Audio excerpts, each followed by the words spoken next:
A'udzubillahi minasyaitonirrajim. Bismillahirrahmanirrahim. Assalamualaikum warahmatullahi wabarakatuh.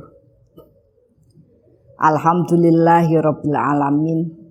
Asyhadu an la ilaha illallah wa asyhadu anna Muhammadan abduhu wa rasuluh. Allahumma sholli ala sayyidina Muhammad wa ala ali sayyidina Muhammad. Asbahna wa asbahal mulku lillah walhamdulillah la syarikalah la ilaha illa huwa wa ilaihin nusur.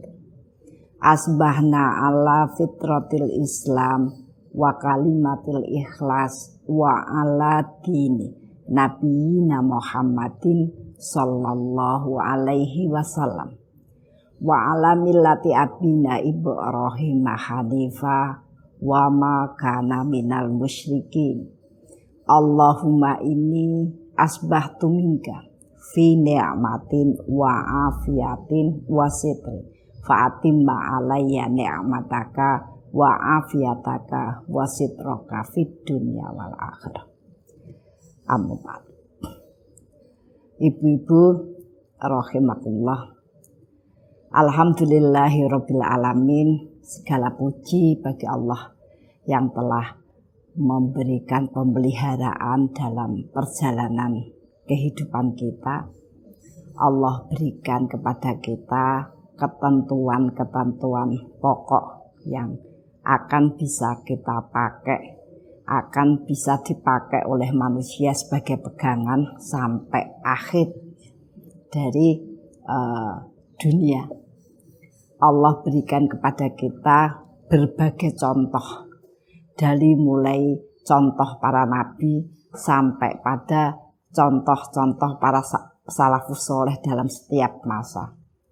Allah berikan kepada kita berbagai peristiwa dalam kehidupan kita, yang dengan peristiwa itu Allah kepingin terus memberikan pengarahan, mengembalikan manusia dari keterpalingan ya, dalam proses kehidupannya, sehingga peristiwa-peristiwa itu dikhususkan untuk masing-masing dari kita agar roh kembali menjadi bersih, menjadi kuat, dan terus bisa berkembang untuk mengumpulkan bekal pada kehidupan yang abadi.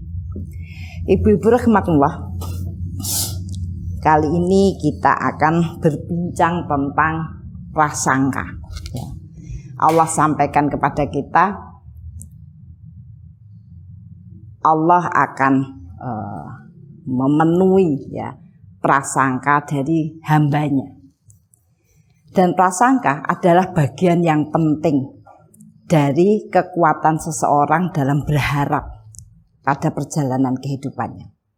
Maka ketika manusia itu sudah tidak bisa berharap, tidak mampu ya mengembangkan harapannya, maka selesailah dia seperti orang yang mati ya, seperti orang yang masih hidup tapi sudah tidak punya azam, tidak punya hal yang kemudian bisa dia tumbuh kembangkan menjadi bekal dalam kehidupan abadinya.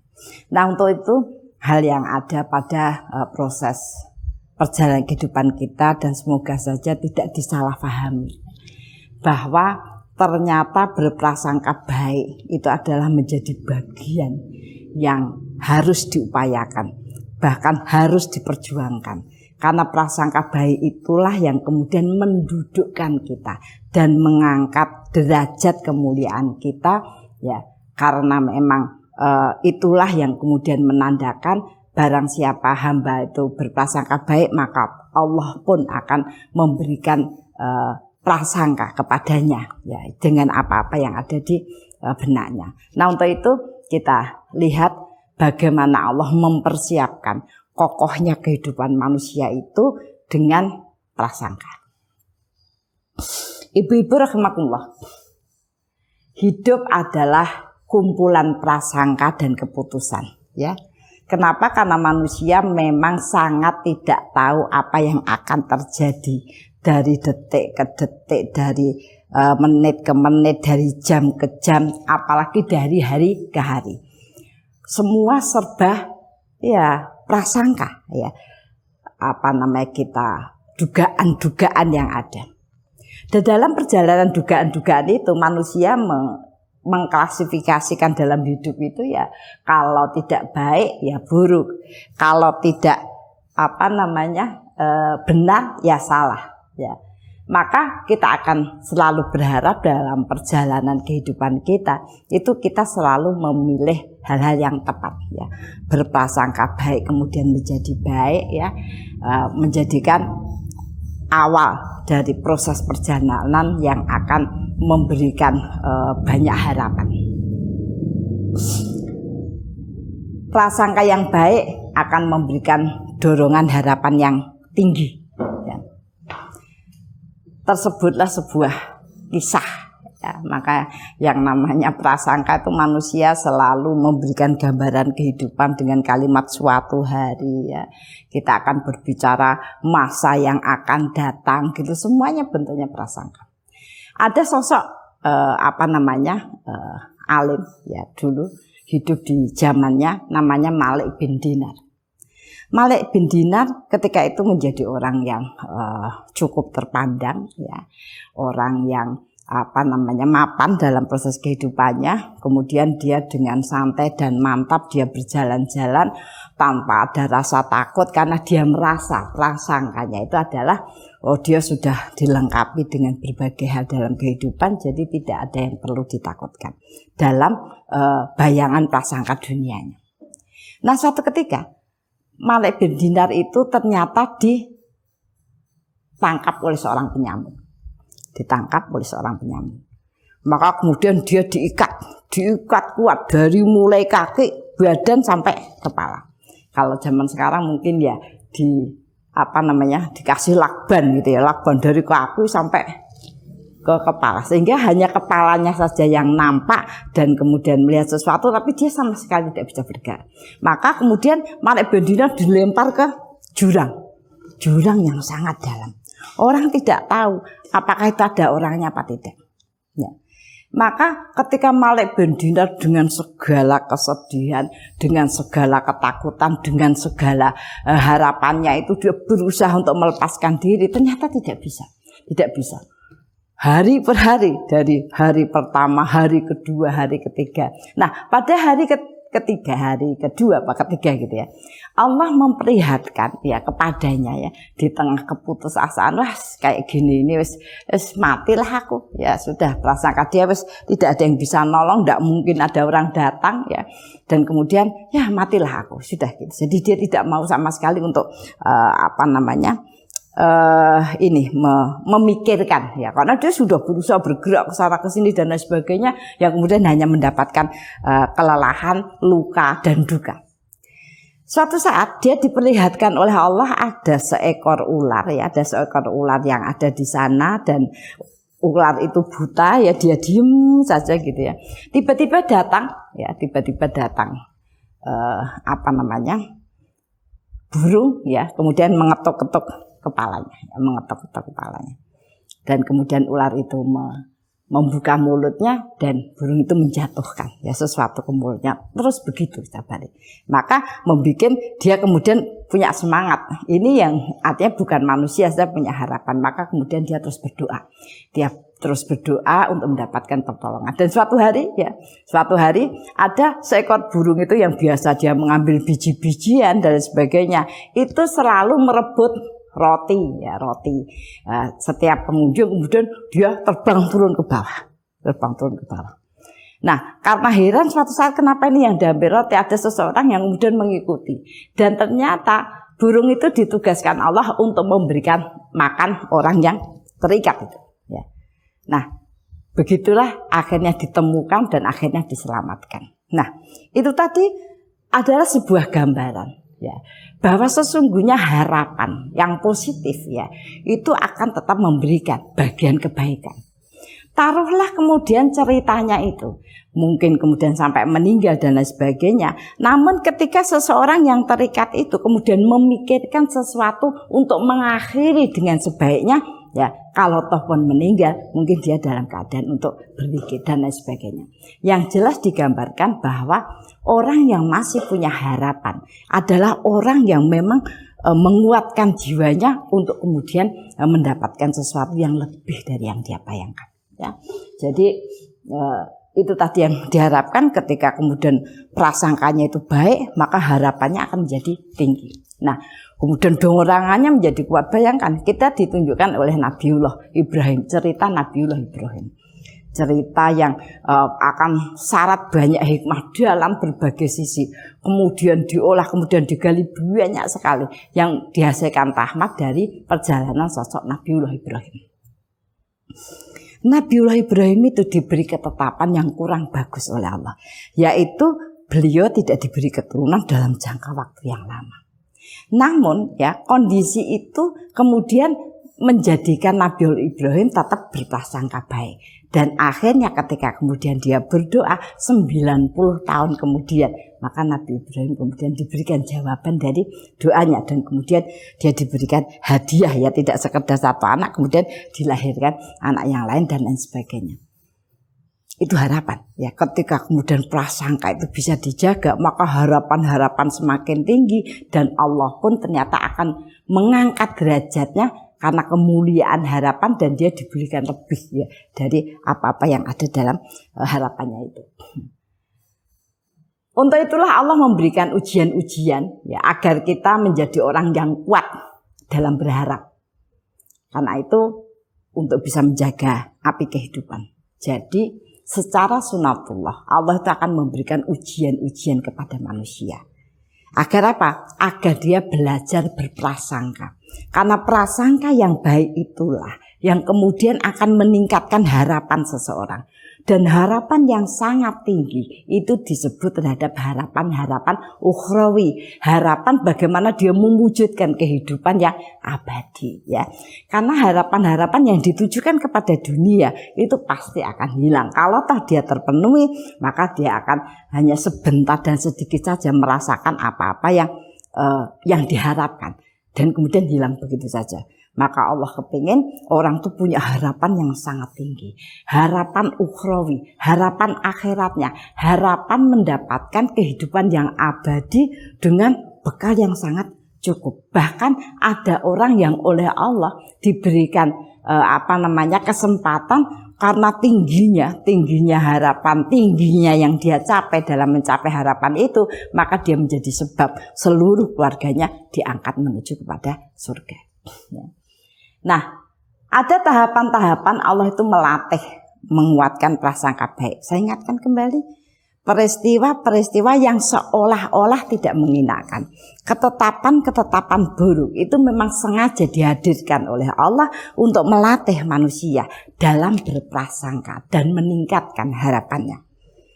Dan Allah kepingin memastikan bahwa manusia itu benar-benar kuat ya, di dalam menahan dirinya. Di dalam memberikan proses karakter untuk terus berprasangka baik dalam segala keadaan. Nah, untuk itu ada saat-saat atau detik-detik yang penting difahami oleh manusia bahwa Allah sengaja menghadirkan ujian itu agar kita terus berlatih, menguatkan prasangka kita. Akhirnya kita menjadi orang yang penuh harap, orang yang selalu basah lisannya dengan doa-doa. Yang pertama, saat didera kebingungan. Perjalanan manusia itu adalah perjalanan yang banyak hal yang tidak diduga. Karena manusia memang tidak tahu apa-apa ya. Bahkan ada yang dibalik kehidupannya, waktu-waktu yang kemudian berlalu, kita sangat tidak bisa menduga ya, sangat tidak bisa menduga. Kita rencanakan pengen bersilaturahim, bertemu keluarga, ternyata sampai di sana ya itu kita mendapati sesuatu yang sangat tidak kita harapkan. Mungkin pada waktu itu mereka baru marah-marahan ya, ada kan orang yang dikatakan orang yang teraniaya karena salah tempat ya, ketika dia datang lagi terjadi perkelahian, kemudian dia melerai, kemudian dia malah terbunuh dan lain sebagainya ya. Nah, itu sangat tidak diharapkan. Ada suatu masa dalam kehidupan ya. Jadi hidup itu ada fase kebingungannya. Fase kita tidak tahu apa yang harus kita lakukan. Fase di mana kita tidak nyaman ya dalam peristiwa-peristiwa itu. Sehingga memunculkan keluh kesah. Kenapa? Karena tertekan dengan irodah atau kehendak Allah yang tidak kita inginkan. Ya. Maka Allah sampaikan yang dinamakan iman ya itu adalah bagaimana dia yakin kepada perintah ya, dia yakin pada larangan-larangannya yang harus dijauhi, dan yakin pada ketetapan-ketetapan, baik itu ketetapan yang baik maupun yang buruk. Dan Allah memakai ketetapan buruk itu untuk menguji sejauh mana keikhlasan manusia, sejauh mana kebersihan jiwa seseorang. Nah, untuk itu ada masa di mana manusia itu dibuat bingung, tertekan oleh kehendak iradah Allah yang tidak sesuai dengan harapan. Ya, maka pada saat itu saat yang menentukan apakah dia memahami bahwa itu adalah diujikan dan dia disuruh untuk melatih bagaimana dia bisa berprasangka dengan baik. Ya, berprasangka baik bahwa Allah itu Maha Suci, Allah itu tidak keliru, Allah itu tidak menganiaya, Allah selalu memberikan fasilitas pada setiap orang dengan peristiwa-peristiwa yang bahkan tidak mengenakan, itu untuk membersihkan jiwanya, mengokohkan jiwanya dan menumbuh kembangkan kepribadiannya. Ya, maka sampai dikatakan ya ini ya saat didera kebingungan, tertekan itu untuk mewujudkan sebuah ujian, karena Allah memberitahukan ya di dalam pemberitahuan Allah mengatakan bahwa ajaban lil mukminin. Mukmin itu ajaib, menakjubkan urusan-urusan yang dialami oleh orang-orang beriman itu. Semua peristiwanya dianggap baik ya. Ketika ya semua urusan atau peristiwa yang datang kepadanya itu dianggap baik baginya, lalu dia bersyukur ya. Ketika dia bisa menganggap baik, dia bersyukur, yaitu menerima peristiwa yang didatangkan kepadanya, itu dia terima, kemudian mengolah menjadi kebaikan untuk dirinya ya, mengolah menjadi kebaikan untuk dirinya ya. Misalnya dia dibingungkan pekerjaan yang banyak, pekerjaan rumah yang banyak ya, banyak orang yang minta tolong, sementara tenaganya ya hanya itu, misalnya itu dalam bahasa praktis keluarga ya. Maka kemudian dia merasa bahwa ini pasti bagian Allah akan menguji saya ya, sehingga hidup ternyata saya harus mengatur ya, aktivitas saya itu dari mulai malam sehingga pagi itu sudah selesai, sehingga ketika ada orang minta tolong, ada sesuatu yang terjadi mendadak, saya bisa melaksanakan untuk menambah kebaikan. Itu bagi orang yang kemudian berpikir baik, dia bisa menerima, mengolah menjadi kebaikan dirinya, dan bahkan mengembangkan ya menjadi kemanfaatan yang banyak.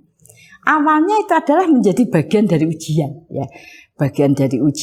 ya, ketika dia kemudian mendapatkan warisan rumah yang sudah yang sudah ya dilihat tidak nyaman, terlihat sangat kotor ya dan sebagainya. Maka kemudian dia berpikir ini pasti adalah karunia, aku harus mencari cara. Maka kemudian dia berkonsultasi pada teman-temannya dan lain sebagainya. Ada yang kemudian punya keahlian mengatur dan lain sebagainya. Akhirnya rumah itu tidak dibangun kembali dengan lengkap ya, tapi menjadi rumah yang ya seperti pendopo gitu ya, diatur sedemikian rupa sehingga rumah yang diwariskan yang tidak berbentuk itu akhirnya menjadi tempat ya, menjadi tempat masyarakat, menjadi tempat pembinaan, menjadi tempat aktivitas yang bermanfaat sehingga mendatangkan jariah yang besar bagi yang memberikan dan bagi yang mempunyai ide ya. Ada kalanya orang itu ya tadi karena kemudian sudah tidak bisa menerima dulu, kemudian keluar keluhan, keluar banyak hal yang menyesakkan sehingga dia tidak bisa berprasangka. Ketika seseorang sudah melihat bahwa mukmin itu ya, itu menakjubkan. Ketika dia mendapatkan sesuatu dan kemudian dia bisa terima, maka dia akan bersyukur, akan diolah menjadi lebih banyak. Dan ketika dia mendapatkan sesuatu yang sulit, ya, berat, maka kemudian dia bersabar, yaitu bertahan, agar dengan itu bisa bertambah kekuatannya. Bisa bertambah kekuatannya. Kita lihat cerita kalau zaman dulu tuh ada, saya SD, SMP itu ada cerita Oshin, ya, tokoh wanita dari Jepang. Sejak dia lahir, kemudian dia menjadi anak kecil, menjadi remaja, itu hal yang kemudian diterima itu adalah ejekan, hinaan, ya, kemudian pendoliman terhadap dirinya. Sedemikian rupa dia berusaha untuk selalu menghadapi keluarga yang selalu menghina, ya, mendolimi sedemikian. Namun kesabaran Oshin di dalam berjalan menghadapi itu menjadikan jiwanya menjadi kokoh. Dan ternyata kelak, walaupun itu sebuah film dari sejarah tokoh wanita Jepang, menjadikan akhirnya dia menjadi orang yang terkaya di Jepang. Ya. Ujian-ujian yang berat yang bisa diterima dengan seluruh prasangka bahwa semua hal yang dilakukan oleh pencipta adalah bagian menumbuh kembangkan, itu menjadikan dia punya kekuatan yang berlipat ganda. Ya, jadi hanya ada dua. Ketika seseorang itu tidak menyadari bahwa itu adalah poin yang sengaja Allah ujikan pada semua orang. Ketika kita merasa tertekan, ketika merasa berusaha tapi tidak mendapatkan hasil semestinya, dan kemudian kita tidak ingat itu adalah ujian bagaimana kita berprasangka, maka kita akan sudah terjebak di sana. Sehingga menjadikan sejak itu akan terjadi beberapa kemunduran karena prasangka buruk kita kepada Allah akan dijawab dengan keburukan juga. Yang kedua adalah saat lelah. Semua manusia punya titik kelelahan, punya titik kebosanan. Setelah melewati fase kesedihan yang dirasa tidak kunjung surut, ya, sudah dia difitnah, dia mendapatkan ujian, hartanya habis, ya kan, kemudian terus menerus, seolah-olah tidak ada selesainya. Jiwanya lelah, badannya lelah, ya, sehingga itu akan menjebak seseorang, ya, untuk merasa selalu berada pada kegagalan, pada dengan rentang waktu yang sangat lama, ya, akhirnya merasa hidupnya tidak pernah bisa menemukan titik terang, kemudian buram dan gelap. Dia merasa tidak ada artinya.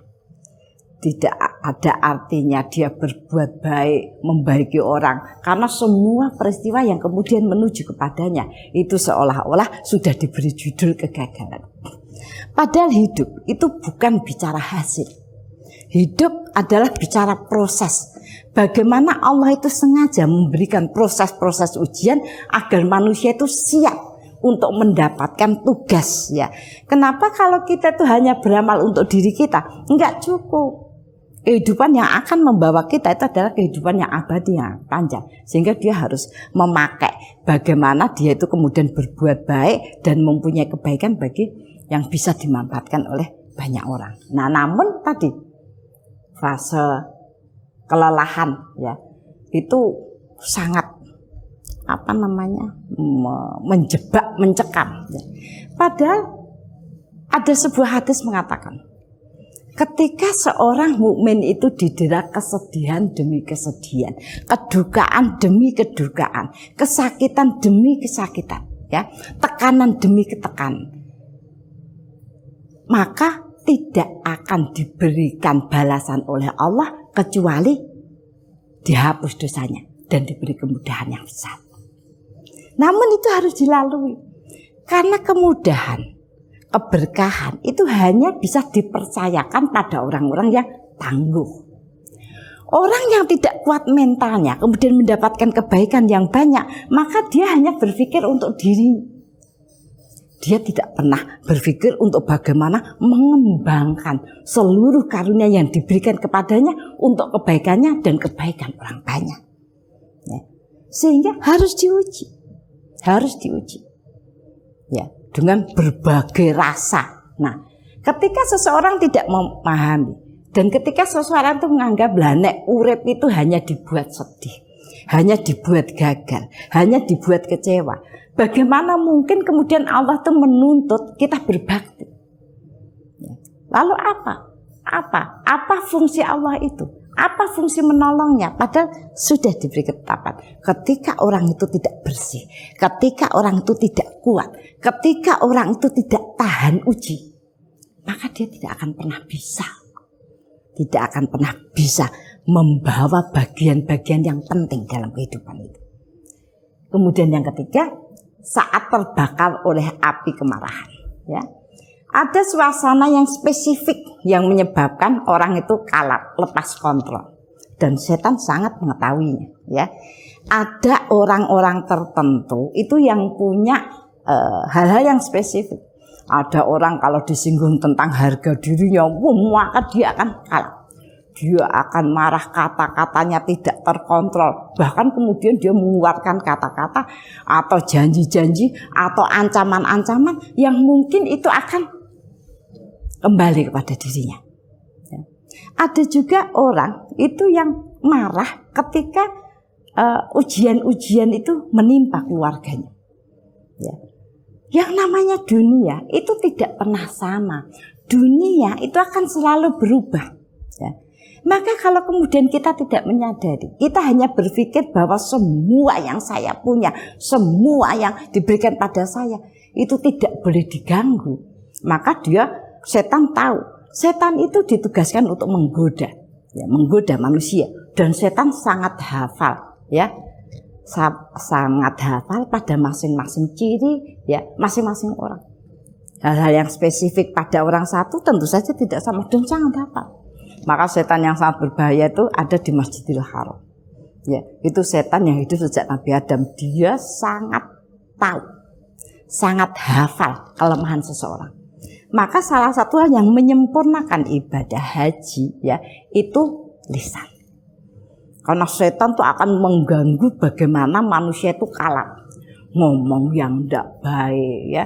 Dan bagi dia tidak masalah karena memang dia tidak baik, karena memang setan menggoda dari sisi ingatannya, menggoda dari kilatan hati, semua dipalingkan, ya, penglihatannya pada hal yang tidak enak, sampai hal-hal yang memang spesifik ada di orang itu memang terganggu, ya. Jadi di samping fase kita itu bingung, kita lelah dengan segala ujian yang ada fase di mana setan akan menggoda sampai kita terbakar emosinya. Sehingga kita pun tidak punya prasangka yang baik kepada Allah. Kenapa? Karena dia merasa bahwa kenapa misalnya ya hal-hal itu diganggukan kepada saya. Misalnya begitu, ya. Oh, banyak halnya. Nah, kemudian yang keempat, saat tertimpa musibah yang berat, ya. Saat tertimpa musibah, kalau kemudian lolos, ya maka orang masih diuji oleh Allah pada musibah yang berat, musibah yang seolah-olah jiwanya tidak kuat, ya. Padahal Allah sudah sampaikan, la yukallifullahu nafsan illa wus'aha, ya, tidak akan diberikan kepada seseorang kecuali dia mampu. Tetapi orang itu saking dia merasa tersinggungnya, saking merasa capeknya, saking merasa dia merasa bahkan sepanjang dia hidup itu belum pernah diterima doanya, ya. Maka dia merasa Allah itu benar-benar mendolimi, ya. Apa Allah tidak tahu kalau aku tidak kuat? Ya mungkin Allah itu menganggap aku tuh kuat jiwaku. Ketika diuji dengan suami, diuji dengan anak, diuji dengan wanita lain, diuji dengan aku ini manusia biasa, gitu. Orang itu sering menganggap bahwa dirinya itu hanya tubuh, sehingga mudah lelah, mudah terluka, ya, mudah merasa tertekan. Manusia itu kadang lupa. Allah menguji begitu untuk memberitakan pada manusia bahwa manusia itu adalah sebuah jiwa. Kalau jiwa itu dibersihkan, kalau jiwa itu dikuatkan, bahkan dia bisa menguasai dunia seorang diri. Kemarin sudah saya sampaikan potret Nabiullah Ibrahim. Walaupun sendiri sempurna, ya, banyak hal yang bisa dikaji, yang bisa dicontoh dari sosok Nabiullah Ibrahim. Walaupun bergantung mempengaruhi. Ya. Karena apa? Tidak semua manusia ada di atas. Ya, sehingga ketika kemudian Allah itu memberikan ujian yang berat, karena kaidah hadisnya mengatakan, ya, balasan yang besar itu ada pada ujian yang berat. Pada fase kehidupan yang lalu banyak orang jatuh bangun dengan titik-titik, ya, saat-saat, detik-detik Allah ingin meninjau, ya, tentang prasangka baiknya. Maka pada titik tertentu harus dinaikkan oleh Allah, ya, agar akumulasi nilainya menjadi tinggi. Maka setiap orang akan menemui musibah yang berat. Banyak ya yang dicontohkan. Ada Nabi Ayub, mulai diuji sakit. Dengan sakit yang awalnya kepala, kemudian tubuh, kemudian muka, kemudian semua berbau, ya. Istrinya berusaha untuk menjadi istri yang soleha, sampai semua hartanya habis untuk memberikan obat. Akhirnya karena tidak punya uang, istrinya kemudian memotong rambutnya untuk dijual. Maka sampai titik akhirnya tidak punya apa-apa, ya, istrinya hanya mengatakan, apakah engkau tidak ingin berdoa kepada Allah agar Allah meringankan bebanmu? Engkau kan nabi. Maka Nabi Ayub marah. Sudah berapa tahun kita bahagia sampai mendapatkan anak yang ratusan, seluruh hartanya lengkap. 80 tahun. Sudah berapa tahun aku diuji sakit? 8 tahun. Ya. Maka kata Nabi Ayub, engkau termasuk tidak bersyukur. Maka kemudian istrinya disuruh pergi, diceraikan. Ya. Nah, ujiannya sampai seperti itu semua. Ya, semua dihabiskan satu persatu, setiap hari ditambahkan ujian oleh Allah sampai 8 tahun. Maka ketika emosi, Nabi Ayub emosi, kemudian dia meredam kembali. Nanti kalau aku sehat, aku akan memukulmu 70 kali. Dan ternyata istri yang solehah itu ketika kemudian keluar, karena dia juga sudah merasa sangat berat, melelahkan, tapi kemudian dia disadarkan oleh imannya, lalu dia kembali. Dan ternyata dia dapati Nabi Ayub sudah tidak ada di tempatnya. Allah ternyata kemudian menyembuhkan Nabi Ayub. Karena ujian-ujian yang dilalui dan ujian terberat pun akhirnya bisa dilalui. Akhirnya Allah sembuhkan. Maka dia teringat sedih, dia teringat pada janji mau memukul istrinya. Maka Allah pun memberikan sebuah masukan, ambillah lidi, ya, ikatkan 70 dan pukulkan pada istrimu pelan 1 kali. Jadi 70 pukulan. Itu kisah yang dialami oleh Nabi. Diuji dari hari ke hari, terus menerus, tidak pernah berhenti, tidak sempat istirahat untuk memberikan suasana jiwanya itu agak longgar. Setiap hari Allah ambil apa yang kemudian diberikan, apa jawaban dia, sampai banyaknya harta, banyaknya anak, banyaknya kenikmatan. Allah untuk menghabiskan butuh 8 tahun setiap hari. Namun ternyata ada rahasia besar dalam itu. Ya, kita bisa bilang aja lah, gue kan nabi gitu. Sudah dikatakan Allah itu punya ukuran yang sangat tepat. Jadi kita tidak bisa menghindari itu. Jadi ketika semua peristiwa dalam kehidupan itu terjadi, sebenarnya adalah ujian bagaimana kita punya kekuatan jiwa untuk tetap berprasangka baik. Hanya itu. Namun tekanan-tekanan keinginan kita terhadap dunia, setan palingkan kita kepada segala macam kenikmatan. Itu yang kemudian mengganggu. Seolah-olah, ya, kita tidak mendapatkan apa-apa. Padahal kalau di ensiklopedia anak itu dikatakan kalau orang itu sudah berumur kira-kira sampai 60 tahun, itu sudah masuk ke dalam tubuhnya itu sekitar 60 ton beras. Itu yang manusia merasa tidak bisa makan semakin hari bahkan dan lain sebagainya. 60 ton. Kalau kemudian Allah tidak memberikan metabolisme yang baik, bumi ini nggak cukup, ya. Kalau satu orang itu 60 ton, ya, akan berat sekali kehidupan ini. Dari sisi itu saja manusia tetap tidak menyadari bahwa Allah itu jauh memberikan kebaikan yang sangat banyak dibanding penjagaan yang namanya ujian. Yang namanya ujian. Untuk apa? Berprasangka baik. Ada orang yang tetap saja tergesa-gesa. Insya Allah saya tetap berprasangka baik. Insya Allah saya akan tetap merasa bahwa Allah itu memberikan saya yang terbaik. Namun maksud saya kalimat namun ketika kemudian kita itu mengatakan sesuatu yang sebenarnya tidak ada di hati kita, maka Allah pun akan melipatkan ujiannya. Kenapa? Yaitu main-main. Ya, main-main.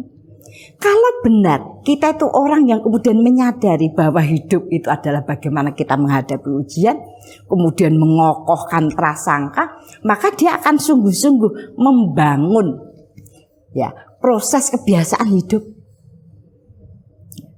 Maka sampai Allah itu tetapkan wirid sesudah sholat ya adalah sunnah muakkadah untuk seolah-olah wajib dibaca. Ya, subhanallah, subhanallah, subhanallah, subhanallah. Allah itu maha suci.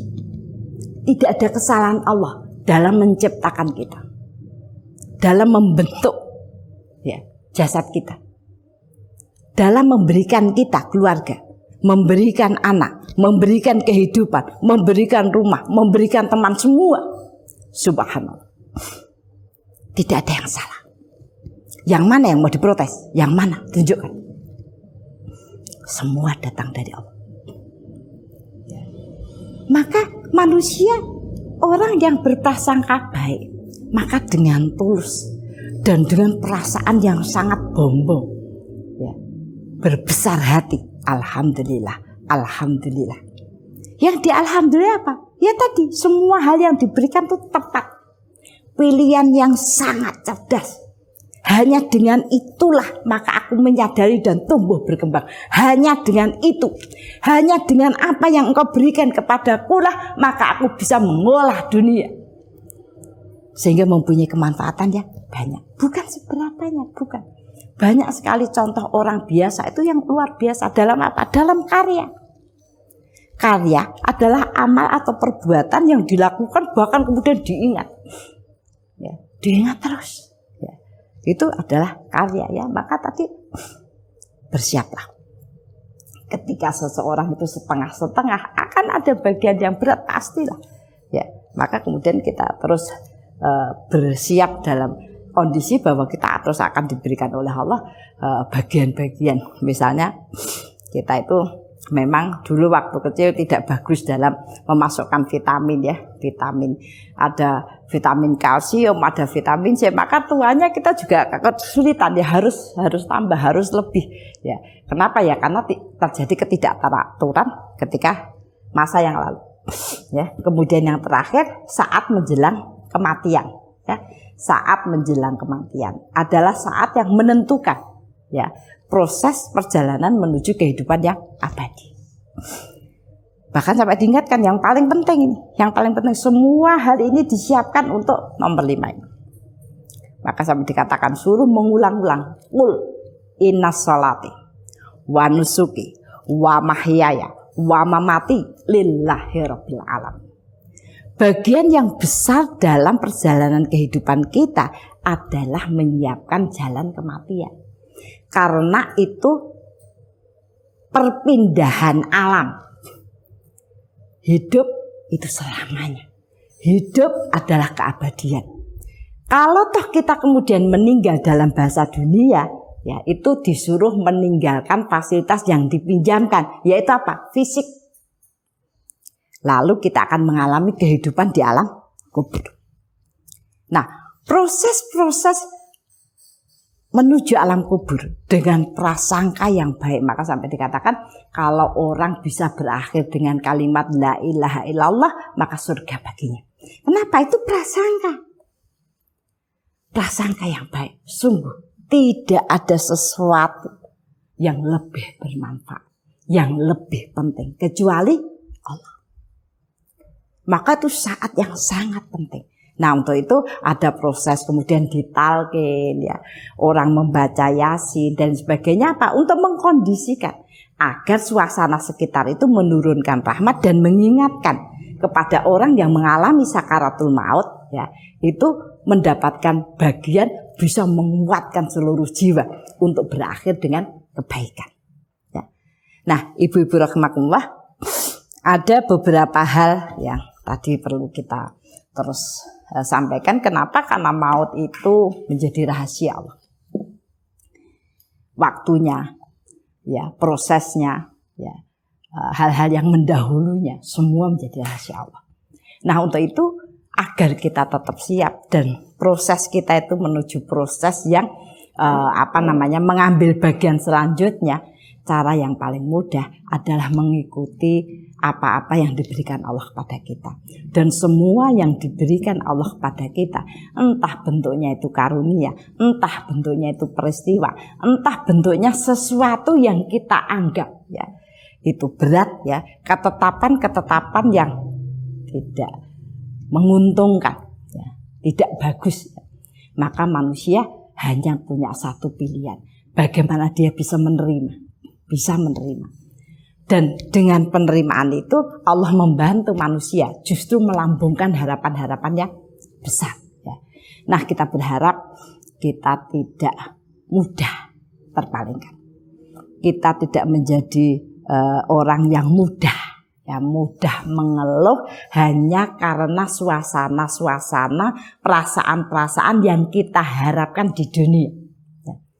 Perlu diketahui bahwa kebaikan itu dilingkari sesuatu yang tidak nyaman, bahwa kebaikan itu dilingkari oleh sesuatu yang tidak menyenangkan, bahwa kebaikan itu akan dibangun dengan berbagai kesusahan, kesedihan, bahkan musibah-musibah yang Allah sodorkan kepada kita untuk membantu mendapatkan lonjakan-lonjakan ya, balasan. Bahkan digambarkan ketika kita ada di alam kubur, di yaumul akhir, kita tuh sangat-sangat berterima kasih kepada Allah. Kita sangat bersyukur ketika kita diuji. Karena pada saat diuji, sesedikit apapun kita menghadapinya, itu derajatnya terangkat. Nah, untuk itu ibu-ibu, berhati-hatilah dalam berperasaan. Latihlah lisan kita, latihlah hati kita, itu untuk tetap berprasangka. Saya ingatkan kembali, hati itu tidak bisa ditempati dua hal. Kalau kita berprasangka baik, kemudian mendengarkan terus-menerus tekanan-tekanan bahasa dunia yang menyebabkan kemudian kita sedih, kita jengkel, kita tidak bisa terima, maka kebaikan itu menguap. Tidak bisa dua hal ada di dalam hati. Untuk itu, yakinilah, diilmui, dan upayakan untuk tetap menjaga kebersihan hati yang akan terlihat dari prasangka baik kita. Dan prasangka baik itu terlihat dari kuatnya kita di dalam berdoa, bergantung kepada Allah. Ya, jangan pernah bosan, jangan pernah lelah. Ya, karena memang bagian kehidupan itu akan selalu menuntut kita untuk siaga. Ya. Nah, ibu-ibu, marilah kita terus-menerus berdoa kepada Allah agar kita berada pada ikatan orang-orang yang baik, berada pada lingkungan yang mendorong kekuatan kita untuk selalu bisa menyempurnakan dan membersihkan diri, dan berada pada tempat di mana kita mendapatkan banyak aktivitas-aktivitas yang terus menumbuhkan kemanfaatan yang berguna bagi diri kita, bagi keluarga, bagi masyarakat, bahkan bagi negara. Marilah kita akhiri bincang pagi kita kali ini dengan doa. Ilahadiniyah wa firidhoilah bi barakatil Fatihah. A'udzubillahi minasyaitonirrajim. Bismillahirrahmanirrahim. Alhamdulillahirabbil alamin arrahmanirrahim maliki yaumiddin. Iyyaka na'budu wa iyyaka nasta'in ihdinas siratal mustaqim siratal ladzina an'amta 'alaihim ghairil maghdubi 'alaihim waladdallin. Bismillahirrahmanirrahim.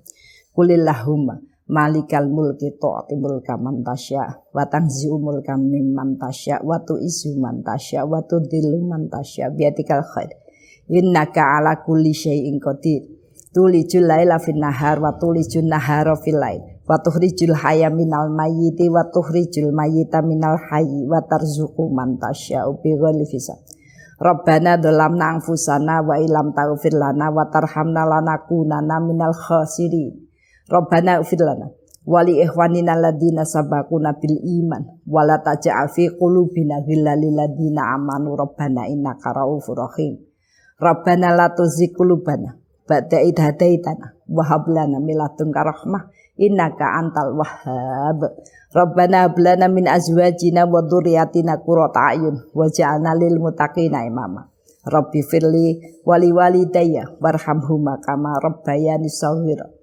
Allahumma inna nas'alukal huda wa tuqa wal afafa wal ghina Allahumma inna nas'aluka salamatan fid din wa afiatan fil jasad wa ziyadatan fil ilmi wa barakatan fil rizqi wa taubatan qoblal maut wa rahmatan indal maut wa maghfiratan ba'dal maut Allahumma hawin alaina fi sakaratil maut wa najatan minan nar wa afa indal hisab Allahumma inna nas'aluka ilman nafi'an wa rizqan thayyiban wa amalan mutaqabbalan Allahumma inna nas'aluka sabata fil amrina wa nas'aluka azimata rusdi wa nas'aluka syukra ni'mataka wa husna ibadatika wa nas'aluka lisanan shadiqan wa qalban salima wa khuluqan mustaqima wa na'udzubika min syarri ma ta'lam wa nas'aluka min khairi ma ta'lam wa nastaghfiruka mimma ta'lam innaka antal alamul ghuyub Allahumma ja'alna muqimas shalah wa min dzurriyyatina Allahumma ja'alna mafatihal khair wa maghliqash syarri fi kulli zaman wa makan wa ma'akul insan